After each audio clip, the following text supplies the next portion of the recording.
The new popular Indian art.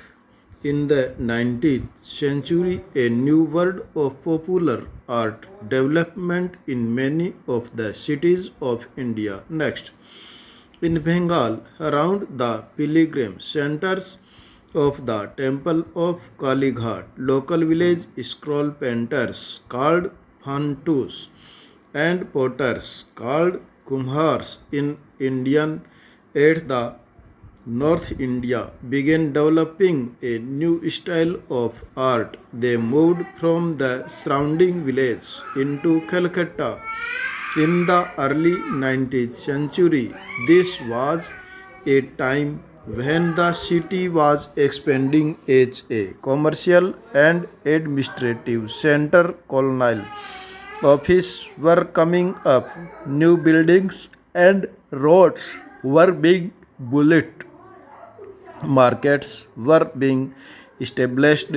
The city appeared as a palace of the opportunity where people could come to make a new living. Village artists too came and settled in the city in the hope of new patterns and new buyers of their art. Next, before the 19th century, the village painters and commerce have had worked on mythological themes and produced images of gods and goddesses.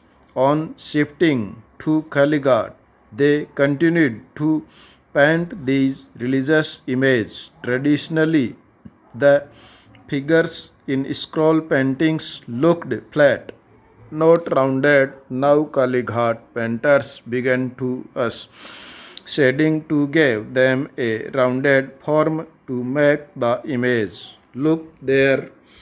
Yet the images were not realistic and lifelike. In fact, what is especially to be noted in these early Kalighat paintings is the use of a bold, deliberately non-realistic style where the figures emerge large and powerful with a minimum of line, detail and colors. After the 1840s, we see a new trend within the Kalighat artists living in a society where values, tastes, norms, and customs were undergoing rapid change. Kalighat artists responded to the world around and produced paintings on social and political themes.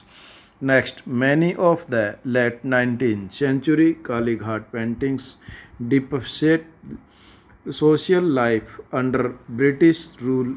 Of the artist mocked at the chance they saw around, ridiculing the new tastes of those who spoke in English and adopted Western liabilities, dressed like Sahib, smoked cigarette or on the chairs. They made ton of the Western bamboo, criticized craft prestige and warned against women moving out of their homes. They often expressed the anger of common people against the rich and the fear many people had about dramatic change of social norms. Next, many of these Kalighat pictures were printed in large numbers and sold in the market. Initially, the images were engraved in wooden blocks. The carved block was inked, pressed against paper. Then the woodcut prints that were produced were colored by hand. In this way, many copies could be produced from the same blocks. By the late 19th century, mechanical printing presses were set up in different parts of India, which allowed prints to be produced in even larger numbers. Next, these prints could therefore be sold cheap in the market. Even the poor could buy them. Popular print were not painted only by the poor village Kalighat Patas. Often middle class Indian artists set up printings presses and produced prints for a wide market.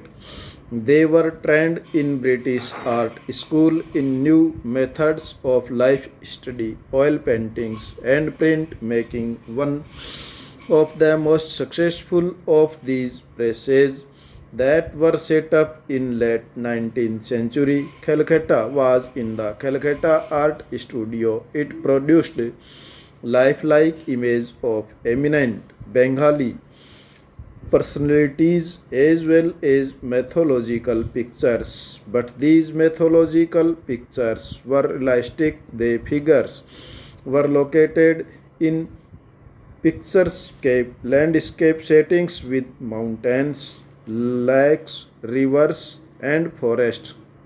You must have seen many popular calendar pictures of Hindu deities in shop and roadside stalls. Next, at the same time, British officials who found the word in the colonized different from that back home wanted image through which they could understand India, remember their life in India, and depreciate India to the Western world. So we find local painters producing a vast number of images of local plants and animals, historical buildings and monuments, festivals and processions, traders and crafts, caste and communities. These pictures, eagerly collected by the East India Company officials, came to be known as company paintings.